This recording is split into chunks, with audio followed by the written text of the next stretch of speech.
Well, I just hope I can remember what to say, that's all. Nothing to remember. Your name, your plea. That's it.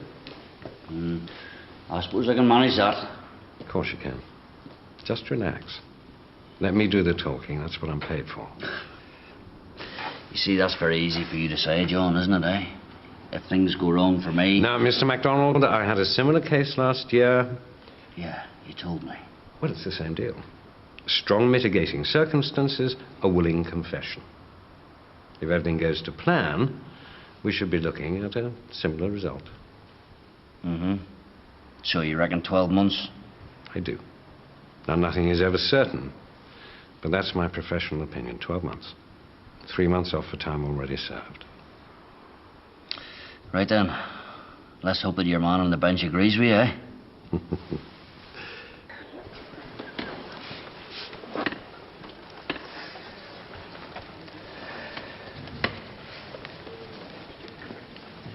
That's the thing, you see. You've got to get in early to get the good seats. What about you? Do you know anybody here? I'm not here to make friends. I'm here to see justice done. Oh, aren't we all? But by all accounts, this Quigley was no angel.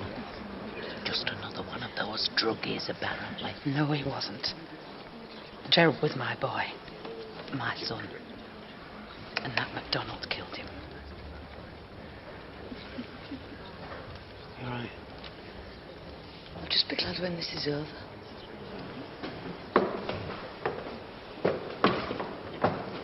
There he is. Oh, my God. Are you James McDonald? Yes.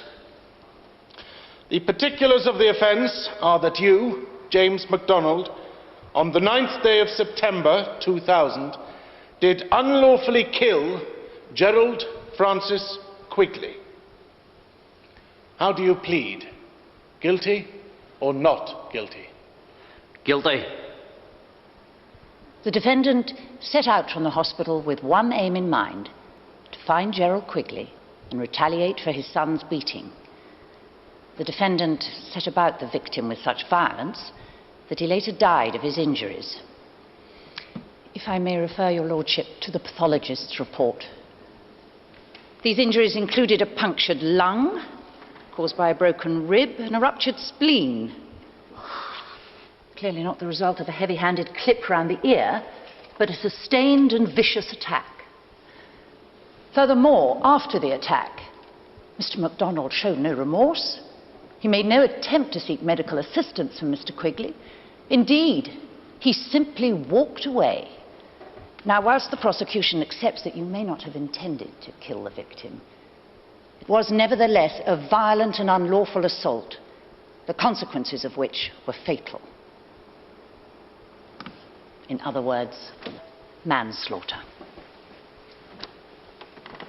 Yes, Mr. Harrod. Thank you, my lord. Lord, it is out of the question that my client is a cold-blooded killer. If that were the case, we'd be proceeding with a charge of murder. Now, whilst no one would condone the defendant's behavior, it is impossible to ignore that he acted in this way as a father. One can only imagine the emotional turmoil that Jim MacDonald felt when he saw his son lying in that hospital bed. His son, Stephen, himself the victim of a vicious attack. Beaten, bleeding, broken. Gerald Quigley's death marked a tragic end to an already gruesome series of events. My lord, it is evident that the defendant showed the deepest remorse for his actions. Indeed, going openly and willingly to the police to give himself up. For these reasons, I would ask the court for the utmost leniency, because whatever sentence it imposes on Jim MacDonald pales in comparison to the shame and the remorse he has inflicted upon himself. The defense put forward a most convincing and indeed emotive argument regarding the circumstances surrounding this unfortunate crime, Mr. MacDonald. Your willing confession to the police has been duly noted. However, the fact remains, you took a young man's life, and for that, there can be no excuse. Whatever the mitigating circumstances or your apparent remorse, manslaughter is a most serious crime, and I have no option but to sentence accordingly. What are you saying?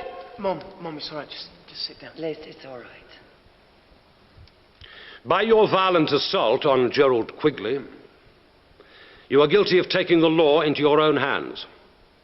And in a civilized society, this type of vigilantism can simply not be tolerated. James MacDonald, the sentence of the court is that you will go to prison for 8 years.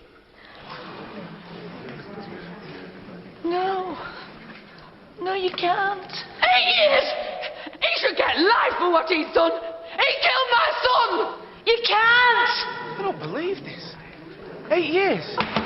Silence! Take the prisoner down. No, please. No.